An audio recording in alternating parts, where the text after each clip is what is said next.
Hey comrades, Anton Oparin here for MPAO Academy. Wait, did I just say comrades? Yeah, I think you did. My bad, I don't post on Reddit anymore. Anyway, today we're talking about something really important for a lot of guitar nerds, playing like your favorite artists.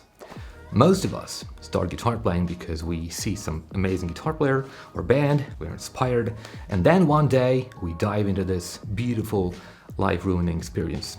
And you buy your first, but trust me, not the last guitar. Wait, you said life-ruining experience? Yeah, because once you start playing, you will want to play better and better and better. Once you play some exercises and you find out that they help you, you will want to become even better. And there's no way out, man. It's over. Absolutely. So, Enzo, what amateur guitarists do when they like someone? I don't know. They kiss? Yeah, they surely do that, but I wasn't talking about that exactly. I meant if they like some guitarist, like for instance, John Petrucci, for example. What amateurs do? If they imitate them? Right, they imitate everything. They copy their hands position by their picks, sometimes by their guitars.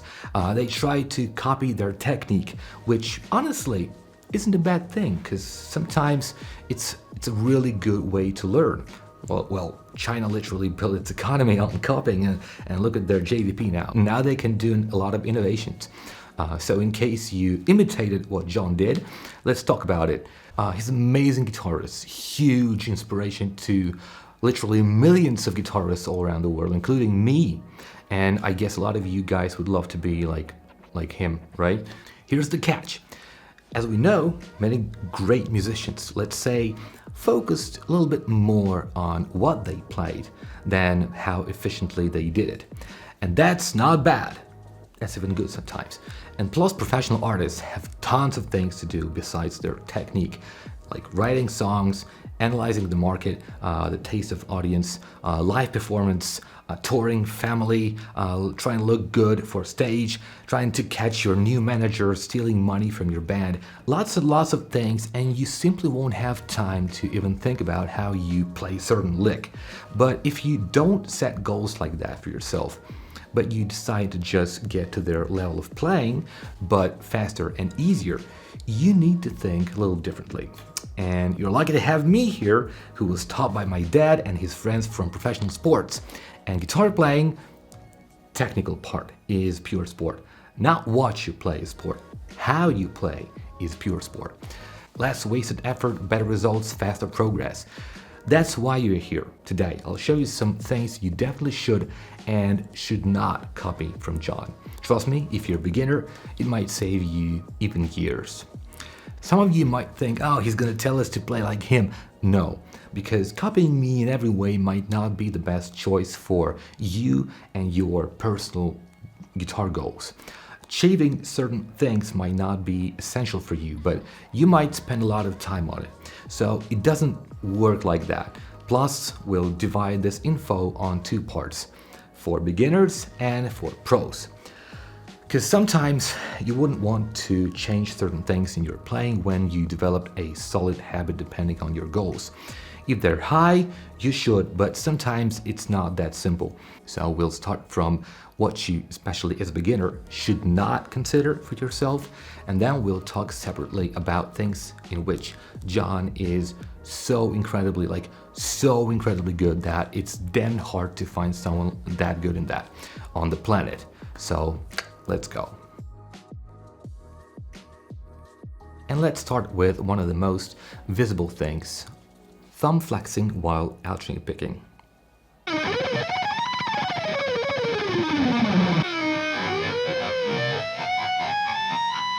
And I'm not talking about special cases like getting flageolet or staccato or moving across string groups while playing a scale and gradually changing its angle or anything like specific. I mean when you're moving your thumb like that while playing on a single string and your thumb's phalange is moving like that. Those extra thumb movements don't help your playing. They add complexity into the program of the movement. I've discussed it more scientifically in the video called Does Universal Technique Exist? Here I'll tell you a bit shorter. Think of it this way. Your brains are a computer. Every extra joint you move is extra code to process. More calculations, more chances to screw up everywhere, including synchronization. It's still possible to get it done, but it becomes a lot harder, which you also can hear in John's playing. Keep the movements as simple as possible. That is known from Alexander Bernstein, who was a corresponding member of the Academy of Medical Science in USSR. Bro just cited a Soviet medical science investigation in a guitar shredding lesson. Exactly, bro. Well, it's not really a shredding lesson, but anyways, yeah. Now, here's the thing. For beginners, this is actually a lot easier to avoid. Just don't move your thumb. Build the good habit right from the start. Done.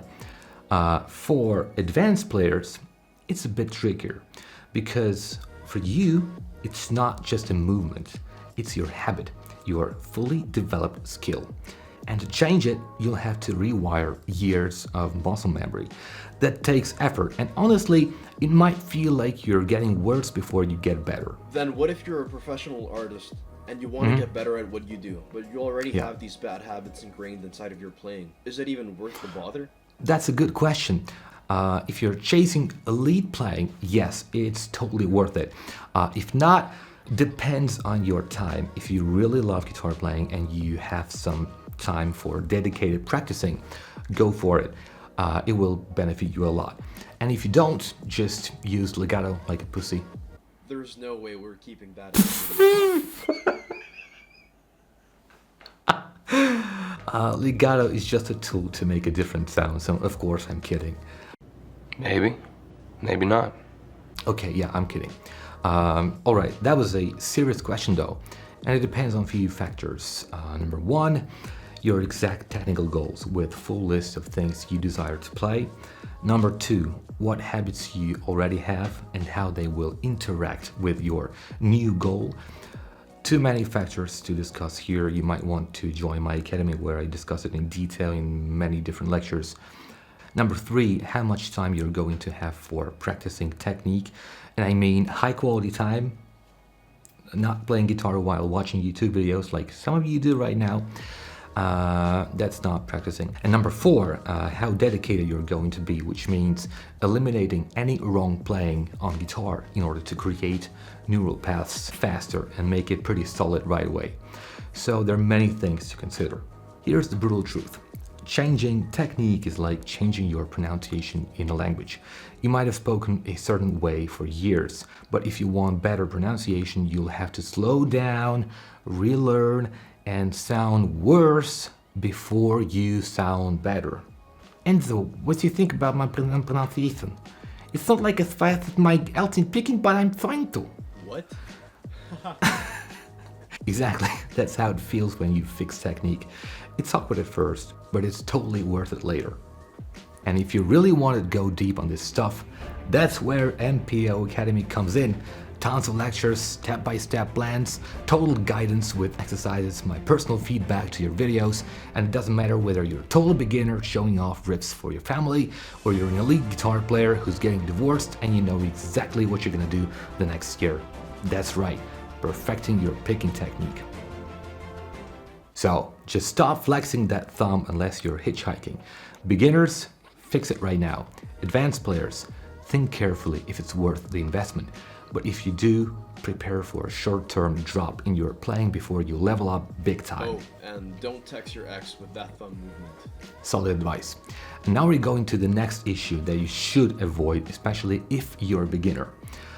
Don't move your forearm up and down when switching strings unless your hand synchronization is already incredibly good. And you might go like, why isn't he talking about playing from the elbow? I heard it's bad. Here's why. Because you can, if you're not planning to really dig into very complex string switching techniques and control dynamics very well. Yes, it's harder to control things this way, but I'm not digging too deep in this video. Yes, my students may know why it's bad and when it's bad, but for those who don't want too much information, that's less important. That's why I'm talking about the forearm position changes. And moving the forearm up and down is not just limiting you from something. It will make things worse for you, because if you don't have pretty good anchor point on the bridge, you won't be able to control the amplitude as good as you could, and your synchronization will get worse, which you basically can hear in John's example. And you may ask, why not putting the pinky on the guitar body like he does? Because firstly, it won't give you the same control, since the anchor point is too far away from the center of your moving part, and it's limiting your stamina a bit. Want to know why? Go watch this video in detail. Alright, so is it the same as for the previous issue? I mean, if you're a beginner, just fix it, and if you're a pro, think about whether you're willing to spend the time or not. It's a bit different from the previous issue we talked about. Here's why. For a beginner, I'd say it's a must-do thing, so just do it right away and it will help you a lot in the future. And if you're a pro with a habit like this, I would still do that, I will still fix that, because having no decent anchor point on the bridge is so frustrating for your body to do controlled movements that you will highly unlikely do worse with the anchor point. If you teach your hand to do the movements instead of the forearm, you will get even more control because of the huge functionality of our wrist joint. But still, even if you won't do that, anchor point on the bridge will benefit you a lot. So everyone should consider fixing it, right? Because it can only bring benefits regardless of anyone's bad habits. Mostly yes, it should benefit everyone. Now let's talk about things that you should learn from John, whether you like him or not, whether you want to play in his style or not. Doesn't matter. You may notice 45 degrees angle of his forearm right here. It's super cool stuff. No matter what you play, and even no matter what technique you use, this will always be helpful in letting you do minimal movements towards any strings when playing, and will give you more stamina right away, even if you don't learn to use recuperation of mechanical energy with its huge benefits. So that's a really well thought out thing. Take it from John, no matter if you're a beginner or a pro. Another thing is positioning his guitar on the left leg when sitting with guitar. That's a lot more healthy for your back than putting your guitar on the right leg. It won't affect your playing. You can use both right leg position, left leg position. Right leg position would give you just a bit more freedom for your fretting hand, but if you don't need that freedom on lower frets, like right now, I would suggest you use your left leg for playing. You won't need to raise your shoulder in order to keep that 45 degrees angle like that, so it's a lot more healthy. And both right and left leg positions are good for guitar playing, so that's for you to decide. So you heard me, and as you see, I don't do that. I'm actually doing wrong when using right leg, and I use right leg a lot. And this is bad for my back, and I already got certain consequences because of that, and I still forget about it, like right fucking now. Yeah, I forget about it all the time, and don't learn from me here. You know, John's way of putting his guitar on his left leg is a lot smarter and healthier, and healthier for his back and shoulders and everything. So that's a really smart way to practice. Now, fretting hands technique, this one. That is where I would say he's really, really good, like so good that without certain specific demands for some extreme stuff, you don't even have to think about it. If guitar playing is your hobby, don't even think about anything else. Just take it, copy it fully, and forget about everything else. If you're a professional guitarist, do the same thing. If you want to do some extreme stuff on guitar, just watch some of his, late videos.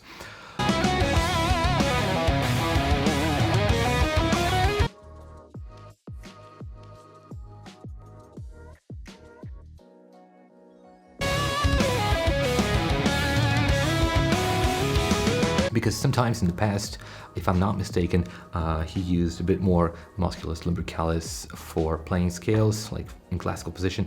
That was in the past. In some late stuff I saw he uses more forearm muscles for his playing. That would give you a lot more stamina. Incredibly good approach, like incredibly good thumbs position, incredibly good changing position technique, incredibly good muting technique, like everything just so good. I would say his fretting hand is one of the best in the world. Even though John is more about music than shredding, his fretting hand is so good that most of you can't even imagine that. Enzo, how do you think? Would this advice help people? I really hope so. I hope so too, brother. Anyways, smash like, subscribe.